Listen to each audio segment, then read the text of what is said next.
nongeye kubasubiza kandi mpaye ikaze. Uyu munsi tujya kureba zimwe mu mpamvu zituma utagera ku ntsinzi. Biragoye ko wagera ku ntsinzi ugikora ibi bintu, ugitekereza ibi bintu. Nibihese reka nze mbikubwire. Shumva yabanza kira pride. Nagira ngo mukande subscribe kugira tujye twibanira. Naje nzikubwire. 1. You don't value time. Mpamvu ya mbere rero, ntabwo ujya uha igihe gaciro.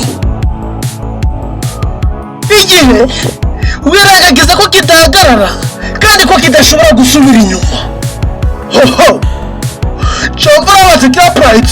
Reka dukomeze n'impamvu ya kabiri. Impamvu ya kabiri,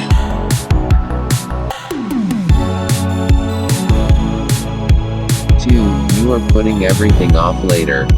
ushyira ibintu ejo, muzabikora ejo.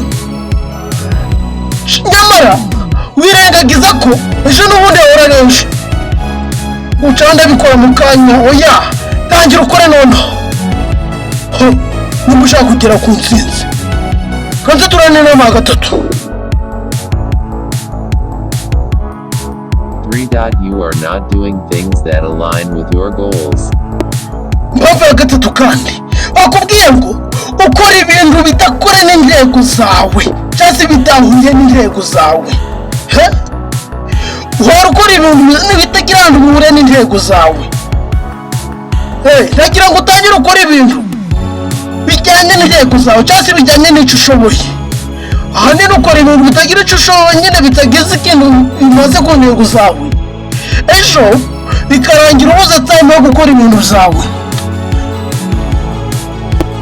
Kandi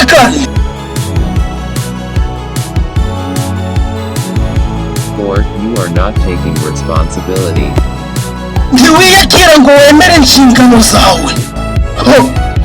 Ntabwo ujya wiyakira ngo wemere inshingano zawe. Utangire ukore inshingano zawe bijyanye n'inshingano zawe.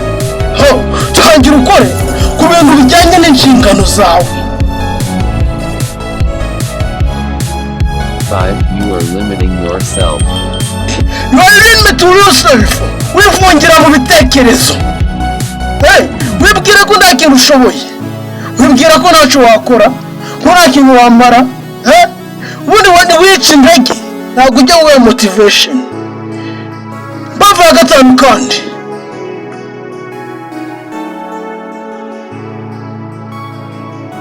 6. You are a master of excuses. uri inararibonye mu gushaka impamvu zituma utabikora. Mu gushaka impamvu zituma udakora, mu gushaka impamvu zituma utagira ikintu ukora. Uri inararibonye mu gushaka impamvu, nyamara ubura gushaka uburyo wabikora ahubwo ugashaka impamvu. Honda rekeraho rwose. Katukomezanye 7.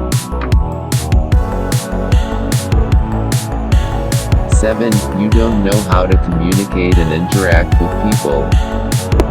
Ntabwo uzi kuganira n'abandi, ntabwo uzi kukomunikatinga n'abandi. Ntabwo umenya uburyo wo kwitwara ku bandi se.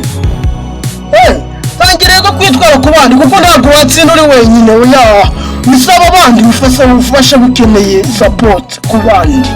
Rero kwigira ubumwe cyangwa wigenya mwigenda. Oya, tangira ukorane n'abandi.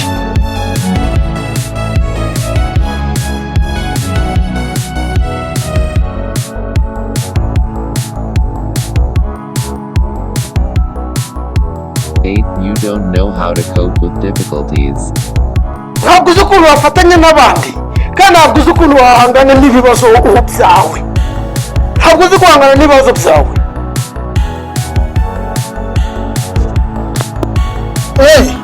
Chachen 9. You are not acting. ntabwo ukora, nta kintu ujya ukora. Uraba uriyicariye gusa. Ntabwo watsinda udakora, bisaba gukora kandi utaruhuka. Ugafata igihe gito cyo kuruhuka. 10. You are pathetic. Nagira ngo wumve iki kintu cya nyuma, nicyo kintu cyatsi ibindi. Aka kampo gato ariko karimo ibintu byinshi. Bakubwiye ngo ufite intege nke mu mitekerereze yawe, mu mu myitwarire kandi wirengagiza ko ejo hawe hazaza ariho ugomba kuyikorera ariho ugomba kuyubakira ugira ngo tangira ukore kandi neza tangira uvana amaboko mu mufuka niba ushaka gutsinda je mbura watakira pride none kuri YouTube channel yacu bitakira pride